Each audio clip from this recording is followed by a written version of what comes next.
이 탄핵 동의안에 찬성하는 국민들이 80만 명을 지금 넘어서고 있는데요. 자, 이런 분위기 속에서 민주당의 강경파 의원들은 적극적으로 지금 탄핵으로 공세 수위를 높이고 있습니다. 먼저 정청래 최고위원의 오늘 오전 발언 들어보시죠.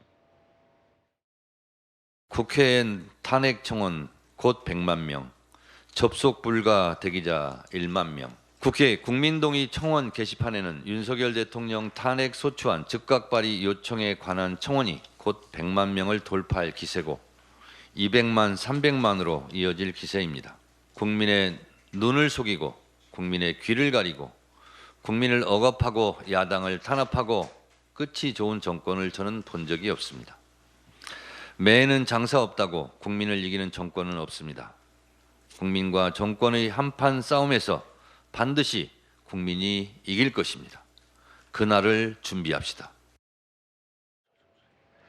자, 지금 정청래 최고가 이 관련 이야기를 했습니다. 일부 강성 의원들은 자, 탄핵을 굉장히 공격 지금 포인트로 삼고 있는데 당 전체 분위기를 보니까 온도가 다릅니다. 그렇죠. 굉장히 신중하게 당 분위기가 돌아가고 있어요. 왜냐하면 탄핵을 언급하는 거는 지금 시기가 너무 이르다. 자칫했다가는 야당이 역풍을 맞을 수 있다. 이런 우려의 목소리가 내부적으로 많다면서요. 그렇습니다. 네. 왜냐하면 탄핵은 민주당이 하는 게 아닙니다. 국민들이 하시는 거예요. 그렇죠. 민주당으로서는 만에 하나, 왜냐하면 윤석열 대통령은요, 공과 가가 많고 과가 굉장히 크다고 국민들이 인식하고 계시지만 선출된 권력입니다. 그리고 현재 지도자이라는 부분을 이걸 부인할 수 없어요. 다만 지금 이렇게 80만 명이 넘도록 많은 분들이 탄핵에 대해서 공감대를 형성한다라고 봐야 되는 게 맞을 겁니다. 일부에서는 이거는 뭐 익명이다, 다른 무슨 아이디로 접속도 가능하다 이런 인식으로는 이런 현안 타개할 수 없을 겁니다.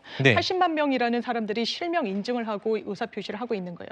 그렇지만 민주당에서는 탄핵 이야기를 하더라도 이걸 현상으로 분석하는 데 지금 머물고 있는 겁니다. 여기에서 국민들보다 한 반발짝 앞서야지 한 발짝, 두 발짝, 세 발짝 하면 거기에 대한 역풍 그리고 후폭풍도 분명히 정치적으로 감당을 해야 되기 때문에 지금은 민주당 내에서도 좀 다소 신중하고 조심스러운 분위기가 있는 것 같습니다. 아까 배신의 정치라는 말이 국민의힘 내부에서는 금기된 트라우마가 있는 단어라고 했다면 이 탄핵이라는 말은 우리 온 국민이 트라우마를 갖고 있는 단어 아니겠습니까? 그래서 아마 더더욱 야당도 신중한 것 같아요. 그렇습니다. 그리고 이런 인원수를 가지고 만약에 야당이 진지하게 탄핵소추에 나선다고 하면은 그건 굉장히 모순적인 일이 되겠죠. 그 문재인 전 대통령이 2020년 2월 코로나19 사태 초기에 중국으로부터 입국을 제대로 금지하지 않아서 당시에 청와대 국민청원에 문 대통령을 탄핵해달라는 청원 빗발친 적이 있습니다. 당시에 참여한 인원이 146만 명이 넘었고요. 청와대는 국회가 절차를 개시할 일이다 한마디 하고 그냥 넘어갔습니다. 그리고 이렇게 극단적인 지지층에서 뭐 탄핵을 해달라고 하는 그 머릿수를 모으는 것이 뭐 어제 오늘의 일도 아닌 게 2020년 12월에는 어떤 일도 있었냐면 당시에 정경심 교수에 대해서 유죄 판결을 한 재판부 판사를 탄핵해달라는 국민청원이 올라와서 45만여 명이 동의를 했던 적이 있고요. 그다음에 윤석열 대통령도 검찰총장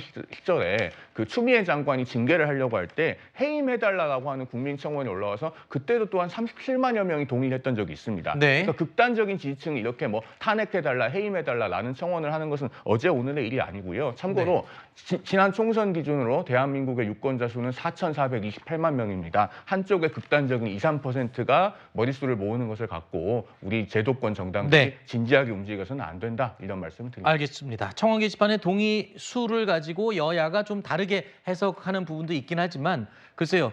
청원 게시판의 의도는 국민들의 목소리를 듣기 위한 또 국민들은 이런 뜻을 갖고 있다라는 것을 알리기 위한 또 소통의 통로이기도 하죠.